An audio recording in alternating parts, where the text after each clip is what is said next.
You're tuned in to the Keetria Show and listening to SOB, Style of Business, the podcast with your host, Keetria. We aim to highlight the ongoing trek of entrepreneurs and business owners from around the globe, featuring stories that recount their struggles, experiences, and inevitable road to success and self-fulfillment. Welcome to SOB.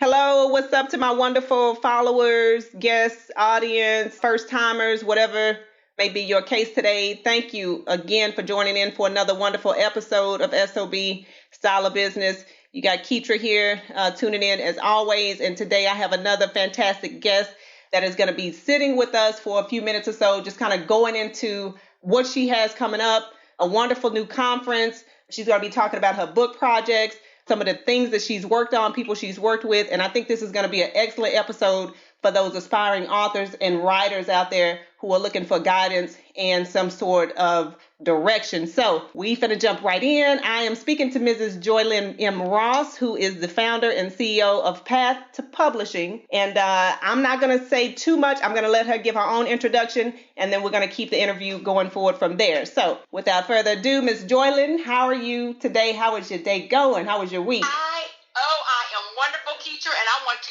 thank you for allowing me the opportunity to be on your show before your listeners. Thank you, thank you, thank you. Yes, ma'am, and I appreciate it, and I'm going to say it again. I know I keep saying I love her energy. You just, the excitement. Before I even picked up the phone to dial, I was already kind of smiling because I knew, based on what I've seen from some of the little shoots you've done with your promotional clips on YouTube and things like that, I said, okay, yeah, this is going to be another fun one. So I appreciate your energy that you bring into the show, and of course, all of the wonderful things that we're going to be discussing. So go ahead and give us an introduction and background, and just give us a little bit of a tidbit, if you will, about who you are and also what you're working on. Okay, well, yes, indeed. I am Joylynn M. Ross, literary consultant, literary concierge, publishing coach, self-publishing companion. I write as best-selling author E. Enjoy, and like Keetria mentioned, I am the CEO and founder of Path to Publishing, which is a community of literary architects building literary empires. We are not just writers writing books. We are literary artists. We are literary entertainers. And over at Path to Publishing, we teach authors how to tell, publish, and sell their stories. But beyond that, we teach authors how to build their book business, and how to create multiple streams of income to sustain their book business, because that's our intellectual property. Yes, our intellectual property is priceless, but we have to put a price tag on it if we want to move our message. Exactly. And I tell you what, you have me so excited just by saying literary entertainer that I'm ready to just disconnect the call and start writing the book right now, because as I know it doesn't have to be a certain industry or a certain type of professional or background that may, basically people that are interested in writing, you think you have to come from a certain profession and things like that. But what you guys are doing is actually a transformative platform to where you're kind of laying the foundation and letting people know like the different steps. A lot of people make writing a book complicated. And so that's why when I got your media kit and I was kind of looking and reading into some of the things that you're doing, I was like, oh, okay, yeah, this is where it's at. Yes, because a lot of people think, well, I'm not a writer. You don't have to be a writer to become an author. Yeah. Okay, there are resources out here. And so many people have amazing ideas. And I tell most people when they come to me, I bet you if I went on your social media, I could turn it all into a book right now. Yeah. You've been putting it out there anyway. You've been blogging, your social media posts, put them all together. You are telling a story. People think about a book and they think, oh, I have to write a 300-page novel. Oh, I have to write a memoir or autobiography. No. Idea, thought, concept, testimony. Some of y'all get on there and y'all pray for folks every morning. Take a collection of those prayers. Put them on a deck of cards. Again, it doesn't even have to be a book. It can be a how-to manual. It can be a guide. We all have something inside of us that is to help somebody else. Yeah. So we just have to get that out of us and put it in print. And if you don't want to put it in print, put it on ebook. You don't want to put it on digital ebook, put it on audio. I'm a no excuse kind of person. We're going to find a way to get your message out. I'm going to put you on YouTube.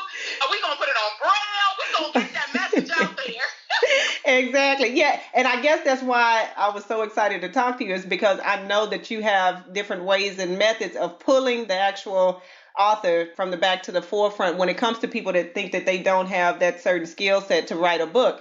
And also, I was interested to know, I was like, okay, I know you have all of these different book series, all these books, all these different children's books, all of these things that you've done and contribute to other people's careers as well.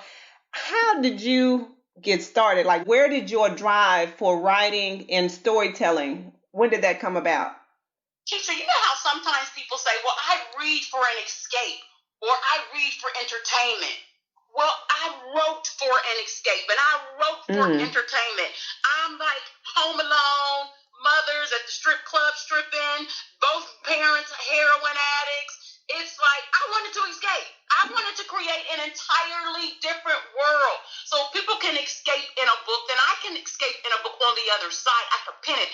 I could change my world. There was that much power in the pen, where in my world, the one I created with my pen, I had it all. I did not live in the hood, okay? We didn't have the roaches. Yeah. I didn't get up at 3 o'clock in the morning to go get something to drink and everybody laying around with the heroin bands tied around the arm, the other person shooting them up, okay? So it was an escape. So from the moment we started those elementary journals, I know you remember those elementary journals you had to write. Every time we went on spring break or Christmas, you came back and your teacher wanted to know, write about your trip, write about your trip. I'm like, I ain't Annette from Beach Blanket Bingo. The only trip we had was dope trips, okay? Yeah. So I'm like, okay, you want a story? I'm going to give you a story. Right. So I will pen something. You know, I'm over in Orlando like everybody else on spring break, if you ask me. And I'm writing about it, and I will pen it so well. The teacher would say, you know, this is excellent. This is great. Joy, read it in class. So I'm reading in class, and the kids are just, they're glued. They're not blinking. They're hanging on to my every word. By the time I would finish reading that lie that I had written in my journal, I believed I went to Disneyland. Exactly, yeah. Convince yourself. That's how I got into it. When I realized, and for those moments, they were enthralled. They were hanging on to my every word. If there was that much power in the pen, both with on the outside looking in, the inside looking out, me knowing why I was penning what I was penning, I said, this is what I'm going to do. Yeah. This is what I'm going to do. And to this day, when my classmates see me on social media and see that I'm an author and I'm teaching other people how to pen and publish and sell their stories, none of them were surprised. None of them. I knew with that much power in the pen, and I'm a Leo, so I'm like, exactly. I'm the jungle, honey. Even the lion. I'm just the lioness. So I was like, oh, I'm going to rule this. I'm going to do this. So they're not even surprised that I'm doing what I'm doing. That's phenomenal. That's excellent. It's very seldom that we get to experience and enjoy some of the things that we were accustomed to in our childhood, and the fact that you are actually living that, I find that fantastic. So congratulations on all of that success. And I know you have a collection of book series, from the 5-book series, which is the New Day Divas. You have y'all get ready for this one, because I'm going to list them out. It's like a laundry list of some different book series. So let me start again. We have the 5-book series, A New Day Divas. You have the 3-book series, Still Divas. There's another 3-book series, which is Always Divas. And you have another 3-book series, which is Forever Divas, also coined Soap Operas in Print. And then we have the children's work, which is a whole separate thing. But I have got to know, because let me tell you, I'm going to be honest. When I was reading through the bio, okay, and I said, okay, yeah, different book series. When I got to the first and second one, I said, okay, great, that's 2. She has 2 different book series. And then there was a 3rd one. And then there was a fourth one. And then there was a 5th one, to where I almost kind of said, okay, well, somebody has kind of misprinted on the bio. They kind of messed up the bio, because this looks like this is a lot, And then I realized, I was like, that is a lot of work for somebody to put out in a series. And I just thought how fantastic it was that you had that much content in your head to really pull together those stories to make not 1 or 2 books, but you've made 5 different book series. And that, a lot of people struggle with just writing that one book. So I have got to know, like, when you sat down to write these different books, did you envision turning each of those into a series? Like, how did that unfold for you? So what happened was... Yeah, exactly, right? Absolutely not. Just answer, because I had no idea I was long-winded enough to keep a storyline going. But it was my boss and my publisher at the time, national best-selling author Carl Weber. He called me up. I was the acquisitions editor for his urban Christian imprint. So he's like, Joy, series are hot right now. Do you have anybody on your line who could start a series, keep the series going? He explained the whole literary industry jargon of it all, how people will go back and buy book 1 and book 2 when you get to 3, 4, and he just went on and on and on. He said, so find somebody, one of your amazing writers that's on your line, really think about it. Who can pull this off? Who can pull a series off? Yeah. So I get off the phone with it. I'm pumped up, and I'm thinking about everybody else on the list, and then I just hear this voice. It's you.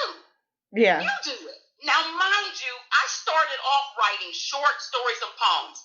When I wrote my first novel, I surprised myself. I didn't think I could get a full-length novel out, so let alone a series. So what I did, because any writer, any author will tell you, we will have sticky notes everywhere, matching stories, notes on, napkins. We have just all these thoughts and ideas and concepts. I'm going to write about this, and I'm going to write about that. We have story titles, everything. So what I did is I gathered all of my sticky notes, went into my car, dug around, mail that I had wrote, just everything. And I pulled it all together, and I said, this is my series. Everybody I've always wanted to write about, I'm going to write about it under one series. So that's what I did. I started introducing the characters in the first series, which is the New Day Divas. But then these people have so many issues. These chicks have so many issues. I said, y'all need y'all's own book. Y'all need y'all's own book. It ain't enough. It ain't enough. So I branched off where I gave each character their own book. So what readers love about my series is that you can read them in any order. Because, say, for example, you pick up the Still Diva series, and you call yourself a Christian, the Sunday only Christian, the perfect Christian. Yeah. Each of those books have different main characters. The stories aren't connected at all.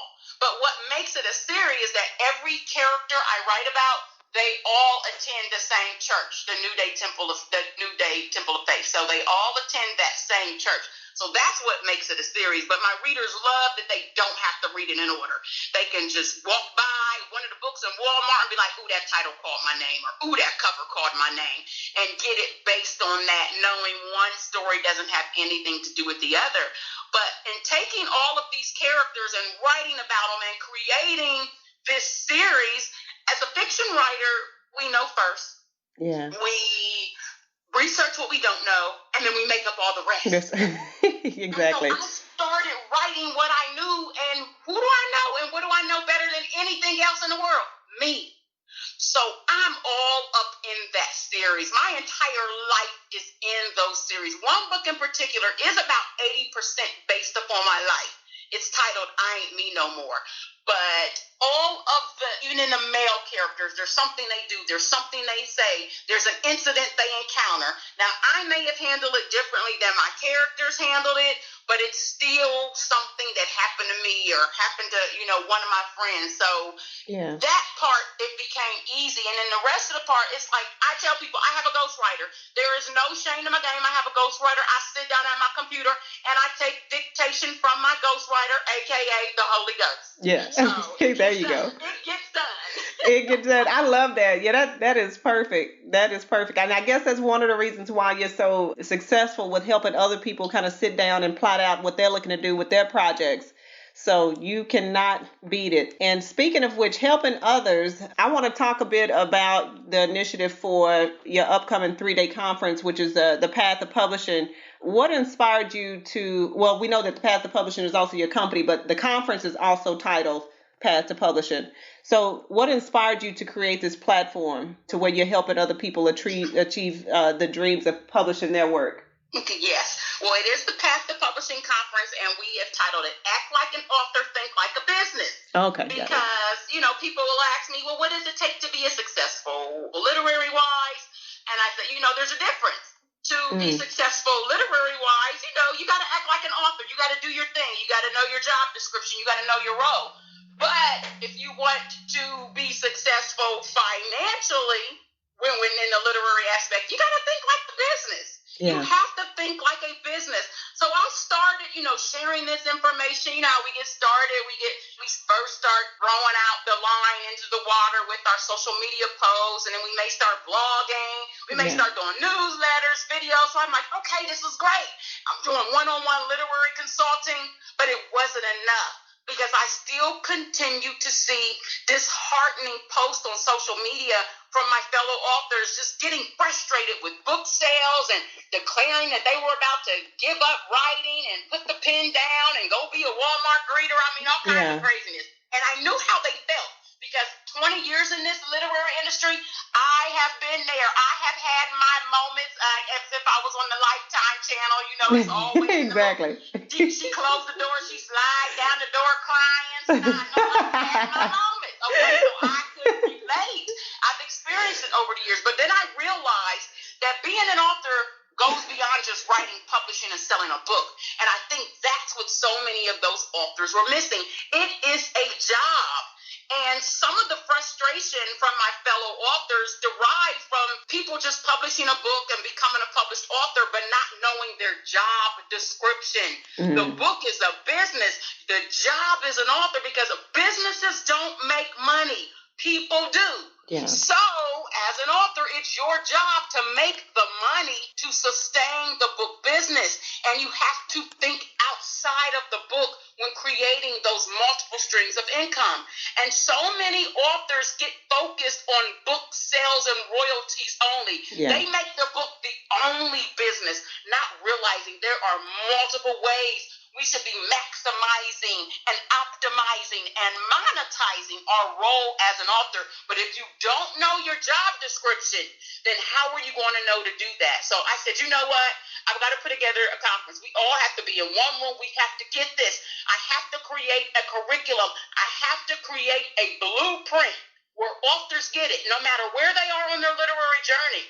Yeah. So like on day one, we're going over how to publish your book. And whether you're self-published or traditionally published or have a literary agent, your book is still your business.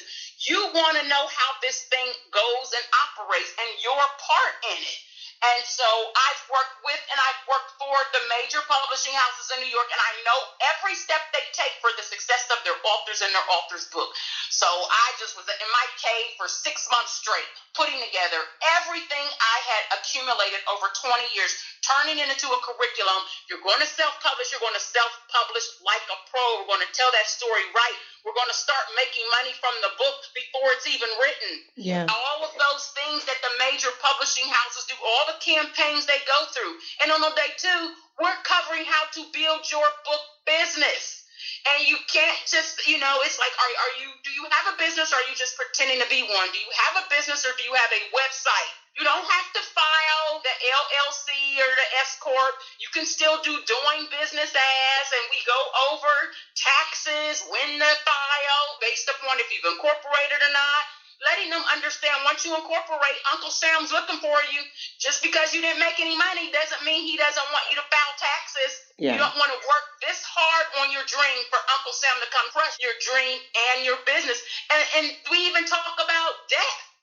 We talk about if you come to the point where you're incapacitated and you can't function, who is your literary executor? And these are things people don't think of. We go into these partnerships, but if I'm going into a partnership, we got life insurance on each other. Now, I hope the guy don't end up on the ID channel, because, exactly. I'm here in Vegas, too. You don't know, lose all your money in the casino and try to take me out. Right. These are things you have to have in place. You have to protect your intellectual property that you're putting out there. You have to have disclaimers in place.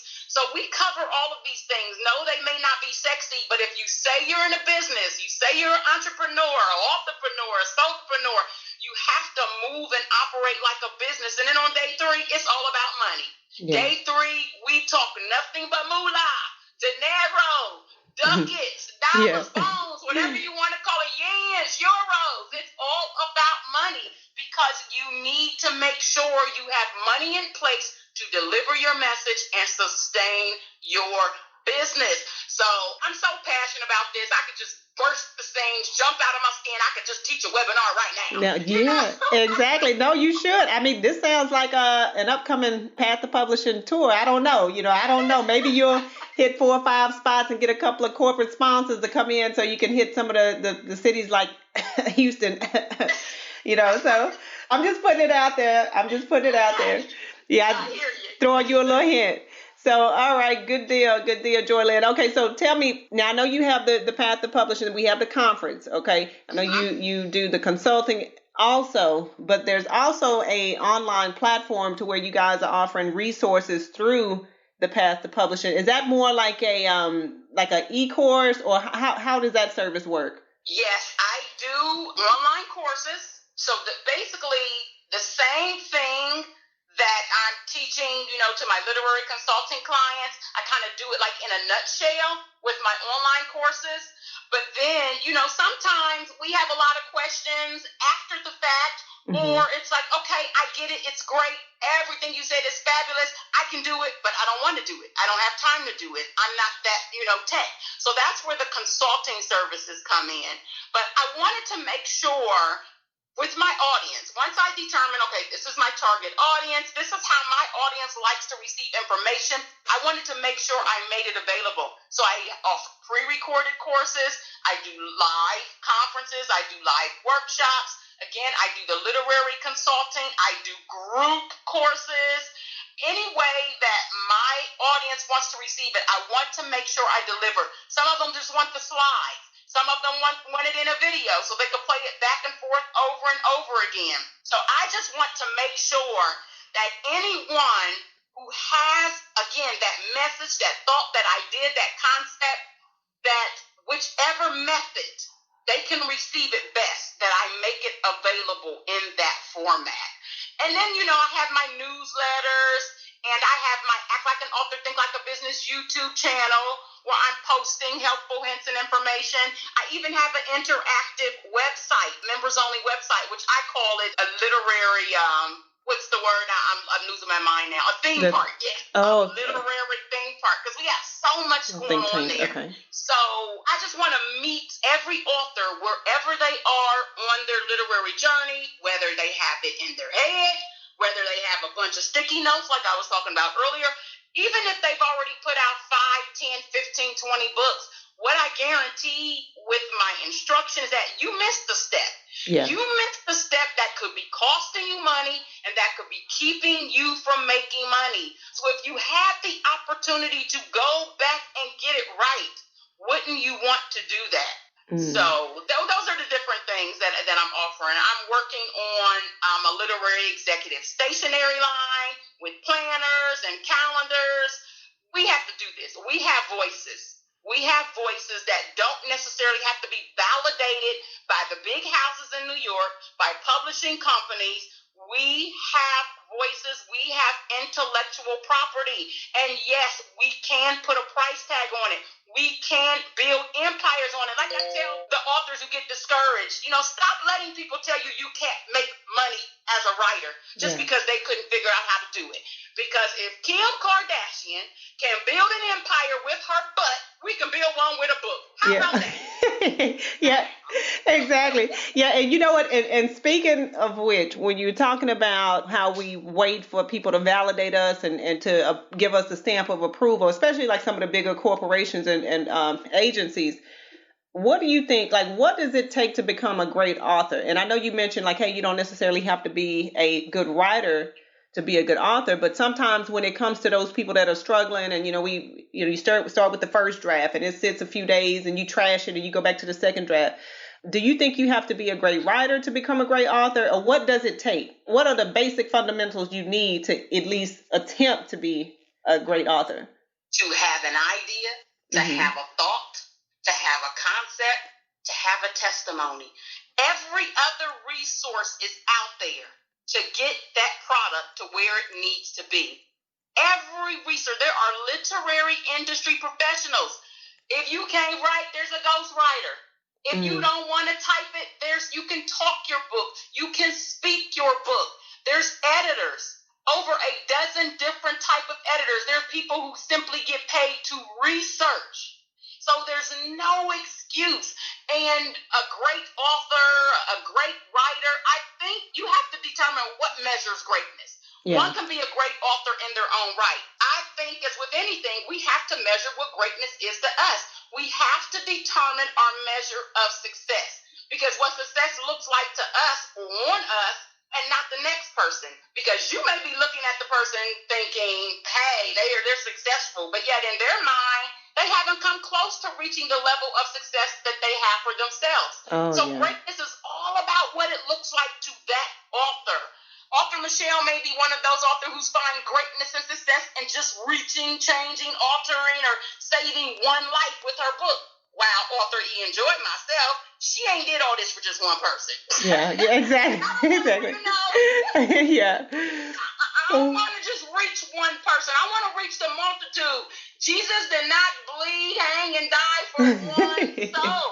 Now, I'm not comparing my literary journey to that of our Lord and Savior. Yeah. But my journey, it wasn't a joyride. It was just that. Yeah. So I'll just speak for me, because 5 years ago, had you asked me, what does it take to become a great author, you would have heard me saying it meant being a New York Times bestselling author. It would have meant having 1 million copies sold, stamped on my book. Being a great author would have meant selling out of books after each book signing. I would have associated being a great author with being a famous author. But today, being a great author for me, instead of being a best-selling author, I'm a blessed selling author.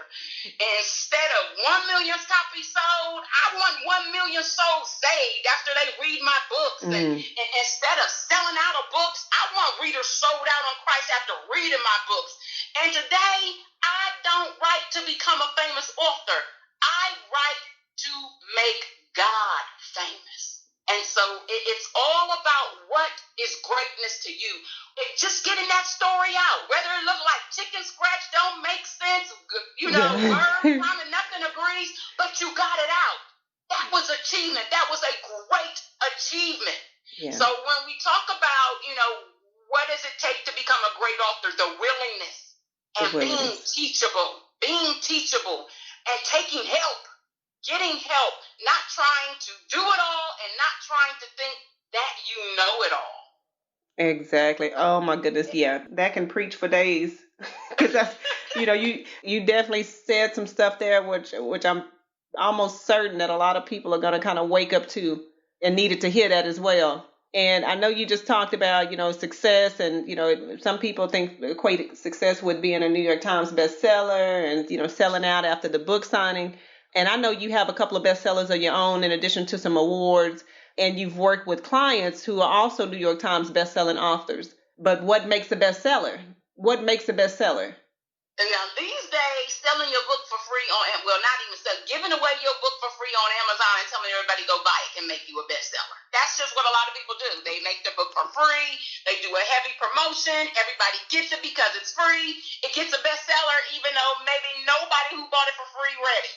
Yeah. But it still reaches that status. But when you're talking about New York Times bestselling authors in particular, it really has nothing to do with having to sell a certain amount of numbers. People used to think, you have to sell 10,000 books to be on the New York Times bestseller.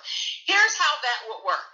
Say, for example, we just got this 1 week, and it's author it's author A, B, C, D, E. Author A, sells 5, and then B sells 4, and then C sells 3, and so on. Mm-hmm. Even with that 5 books sold, that would make them a number 1 New York Times bestselling author. Wow. It's all based upon the number. You don't have to reach a particular number, but it's just all based on the number. And that's why I do pre-order campaigns, and I teach my clients and the authors to do pre-order campaigns. Start making money from your book before you even write chapter 1. First of all, know who your audience is. Get your audience and start getting them to pay. Get them to pay for the books now so that you can pay for the publication of the book, so that you could pay for your editor, so that you could pay for your designer, so that you could pay for the printer. And what's great about that, you're selling these books way in advance. So start selling those books 6 to 9 months out. But the day your book releases, all of those pre-order sales are counted that day. Oh, wow. So that helps you reach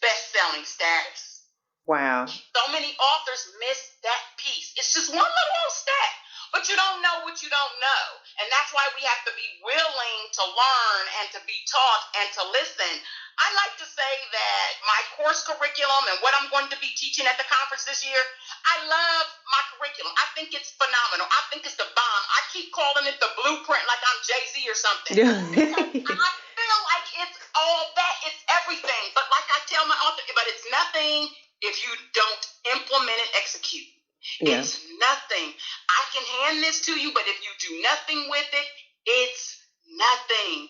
It ain't gonna work if you don't work it. So once you're equipped with the knowledge, the wisdom, the expertise, the tools, the resources, your options, you have to work it. You must work it. Like I said, I can go on and on and on about this great curriculum I put together, but it's the results that matter, and the results are based on you. And that's why I like the path to publishing to community, because we're in there to help each other. We're in there to encourage each other and motivate each other. But, you know, I have this little saying, I will motivate you, I will encourage you, I will inspire you, I will push you, but I will not drag you. Because if I have to drag you, it means you're not ready. And my success is based on your success. So you must win or I lose. Yeah, and speaking of, you know, you said encourage and trying to push people forward in their different, wherever they are in their journey. But like when you're working with a new client or just a new author, just looking at their work and just trying to see where they are, like what, are there any key characteristics in particular that you're looking for to try to figure out how to help them improve their writing style? I'm an editor by trade. I'm a developmental editor and I am a copy editor as well. So I'm not looking for anything per se in one particular author as far as their writing style or their voice or genres or anything of that nature. I am just looking to make sure that my skills complement what they have, because I strongly believe, again, you don't have to be this great writer. You don't have to be a writer in order to become a published author, because of the resources out here, because of the tools, the information that is readily available. I have a certain set of tips that I provide to my authors based upon their manuscript, based upon where they are. Because as editors, we have flat rates. You know, somebody says, well, how much do you charge? You know, we'll say, well, XYZ a page, but if it requires heavier editing, then the price can go up. Exactly. So what we're looking for is that manuscript that, again, it's not perfect, it's not great, but one that just has something, and not even a challenge. I'm not one of those editors who I'm just looking for a challenge. Challenges sometimes take too long. While you're working on this one manuscript, you could be helping other people get their stories out. You could be helping 10 other people just because you want to fight with this challenge. No matter if the light bill is due or the car bill is due, you have to learn how to say no. Yeah.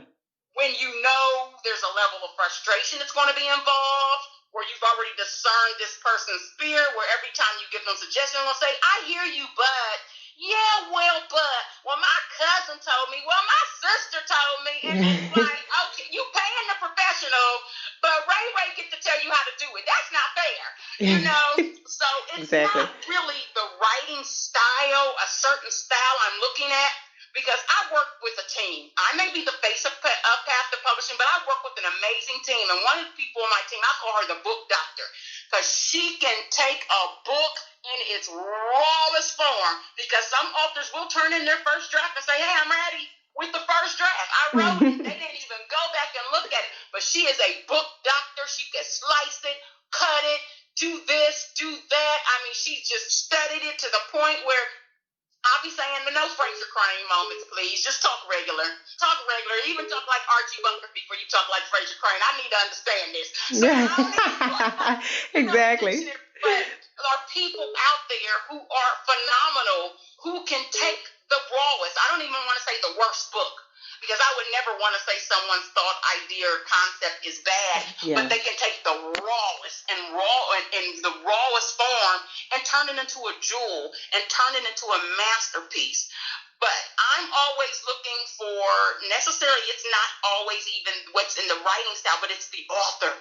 It's the author's passion. It's the author's desire, that burning that they have to get this out. Because I believe what's in us is somebody else's portion. And as long as we hold on to that portion, that means somebody out there starving. Yeah. I don't want to be starving, and I don't want anybody coming to me and me turning them away because I didn't think the manuscript looked like it should be, or what? You've written 4 books and this is what you're turning in? I never want to be that type of person. If you have a passion, and I'm very passionate about that, so you try the spirit by the spirit, and if we, if I'm vibing with you like that, we're going to get this thing together. I don't care if it's just 300 pages of the alphabet. We're going to turn these letters into a masterpiece. Oh, my goodness.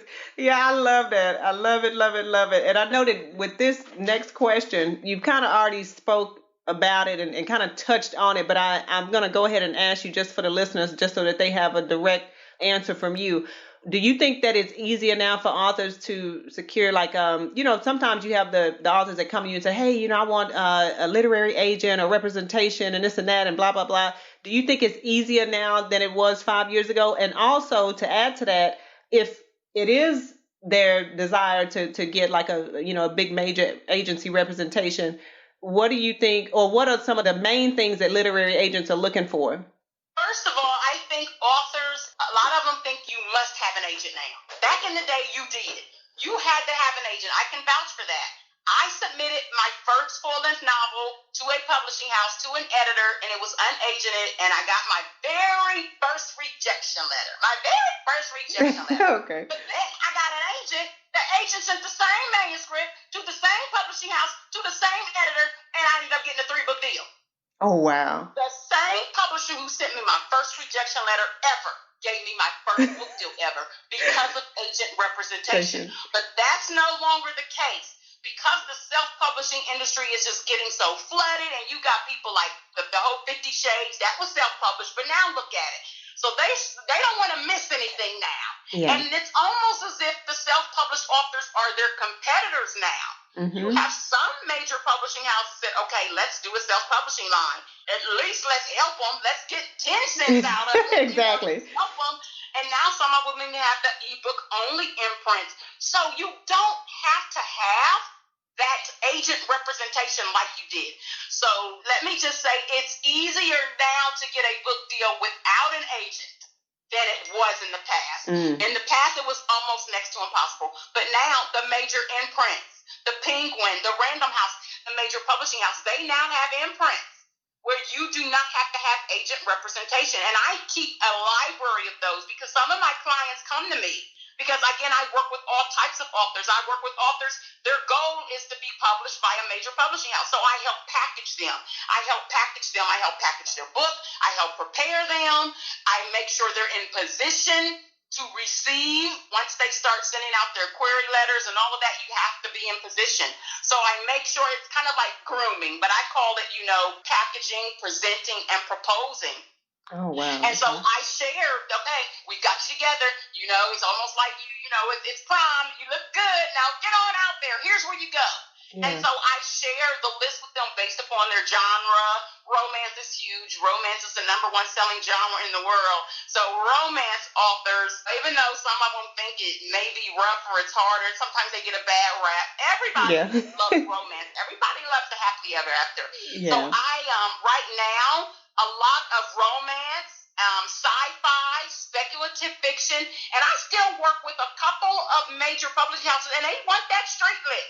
They want that gritty street lit, but they want it to be clean because the publishing houses, they hold their manuscripts to a higher standard than the self-published author.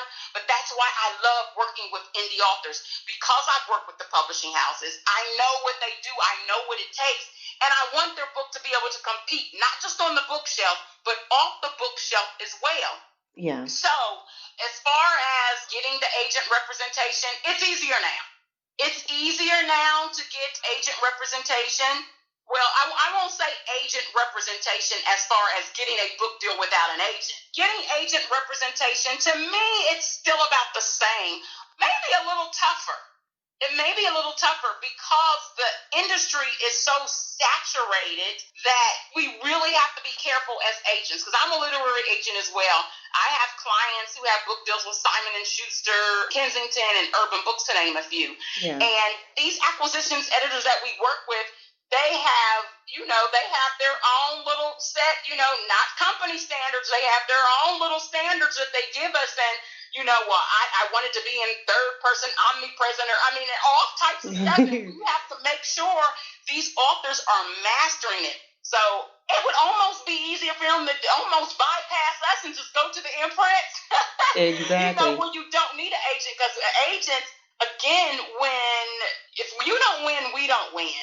And our reputation gets on the line if we keep sending manuscripts that, keep getting rejected.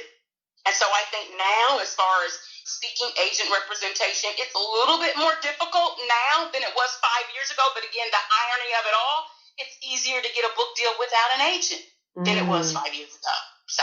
Oh, wow. Yeah, that is I'll tell you what, the self-publishing is really, really, really transforming a lot of things. And I wanted to get your take. Like, when you're working with your clients, I guess it depends on the situation. I know, depending on what the goal of the client, the author is, but what would you recommend, like, as far as traditional publishing versus self-publishing, or even print on demand?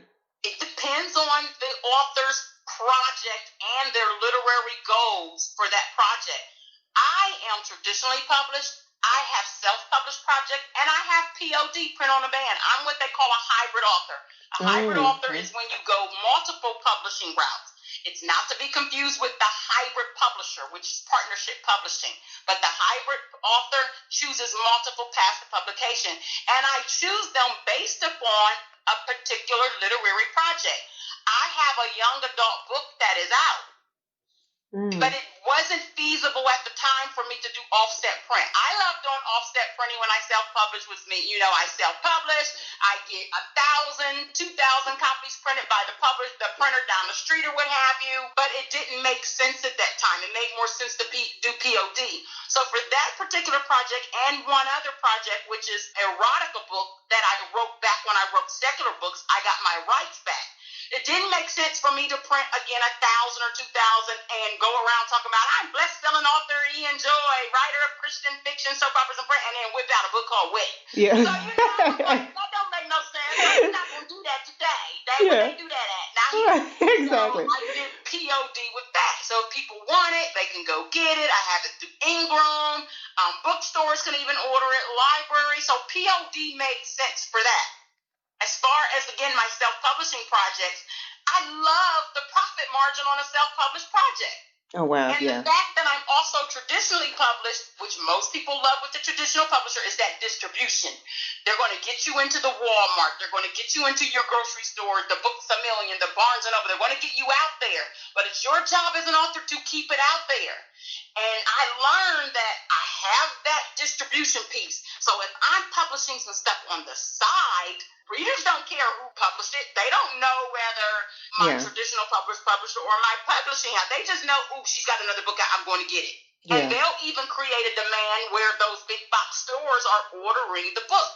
So again, it depends on you, your project. I have clients who do POD because, again, they're my clients who say, okay, I got this book. I need to make money. What do I need to do? So I got them traveling all over the map. They're doing paid speaking engagements here and there and everywhere. So they don't have time to be shipping books out of their garage. Yeah. So POD makes sense for them. But what they will do is get some books printed through the offset printer for when they're doing like a huge conference, a Delta convention or something like that, and they want a larger profit margin. So you would have to determine what are your goals, what are your literary goals, and what makes sense right now. Even Rich Dad, Poor Dad, he started off self-publishing, but then it just got so big, he couldn't keep printing those, filling his garage, and so he went toward traditional publishing. Yeah. So it's all about circumstances and what your goals are. If you know you want to be a traveling paid speaker, you don't really want to sell your book, on Amazon and all of these places. Because I'll just be honest with you, some people, they never make the New York Times, but they're outselling New York Times bestselling authors in their conference room at the Marriott. There you go. Exactly. There you go. Creating another revenue stream. This has been absolutely wonderful, wonderful, wonderful, Ms. Joylynn. I tell you what, before we wrap up, I'm going to ask you a couple of things just to kind of conclude. And then also, I want you to share a little bit more information about where we can get some details in regards to Path to Publishing, the conference, for those listeners who are in Vegas and they want to attend, or those people who are just interested in I don't know, maybe they want to fly out, to attend the conference. Bring it on. How far are you willing to go to make your dreams come true? Hey, yes, to the moon and back, absolutely. So leave us with some advice for new and aspiring authors looking to get their work to the masses. And then also, like I said, any other last thoughts that you want to add into that, the conference dates, as well as your website and where people can find out more information about Ms. Joylynn M. Ross and what she has in store. Wonderful. And I've already said this, but I'll say it again as far as advice that I can offer for the new, aspiring, and the vet author. The vet author that's about to put out the next book. Learn the business. Learn the business. You wouldn't, if you couldn't swim, you wouldn't get up on a diving board and jump into 9 feet of water without first hiring. You just wouldn't, without first hiring a coach. Or, us African Americans, we just got thrown in the water and learned to swim with cousins. But you got to figure it out. Figure it out somehow. You can't jump and you don't even know how to dog pedal. Yeah. So you wouldn't want to do that jumping into the book business, jumping into the literary industry without knowing how to navigate it. There's resources, there's literary industry professionals, there's literary consulting coaches. I have an online course that will get you through it all. Save you time and money. You won't make mistakes, but you can't be afraid to invest in you. You can't be afraid to invest in your business. And again, get the audience before you even start writing the book. Know who your audience is and start making money from the product. Start making money from your book before you even write chapter 1. Do a pre-order campaign. Don't just make the book available for pre-order. Do a campaign like you running for president. Yeah, make exactly. those coins, You can make money as an author. And like I said, don't let people tell you that you cannot make a living as an author just because they could not figure out how to do it. And all of us have something inside of us. I just want to quote former President Bill Clinton. After he wrote his memoir, I remember reading a quote where he said, anybody over 50 owes it to his family to write down everything that's happened during his life and pass it on. Oh, wow. So if it's only so that your children and their children and their children know who they are and where they came from, write it. If it's just your coffee table book, if it's just something you want to give out at the family reunion, do it, but do it right and do it with excellence. And that is what we are teaching at the Path to Publishing Act Like an Author, Think Like a Business conference. It's going to be held September 20th, 21st, and 22nd in the still fabulous Las Vegas, Nevada. I don't want nobody talking about that's too far. Like I said, how far are you willing to go? To get what you want? How far are you willing to go to manifest this dream, this vision, to get this out of you and give someone else their portion? So if you're interested in joining me in Las Vegas, Nevada, you can visit www.path2publishing.com, and it's Keo, not the numeral, path2publishing.com. You can learn more about myself, and you can learn more about the conference and register. Perfect. Ms. Joylynn, thank you so much. And I'm also going to be posting, for those people that are listening and interested, once we publish the podcast, there'll also be some show notes and link to your website directly. But we'll definitely stay in touch and keep in tune to what you're doing. Appreciate you again for taking the time out to speak to me, and congratulations on your success. And I wish you the best of luck with the upcoming conference and everything else that you have in store. Thank you so much. I appreciate you so much. Thank you. You're welcome. Thank you. Take care. Bye-bye. Thanks for hanging out with us here on SOB. We hope this episode has been resourceful. If you'd like to check out the latest articles or follow Keetria's website updates, just log on to Keetria.com or follow her on Twitter at KEETRIA.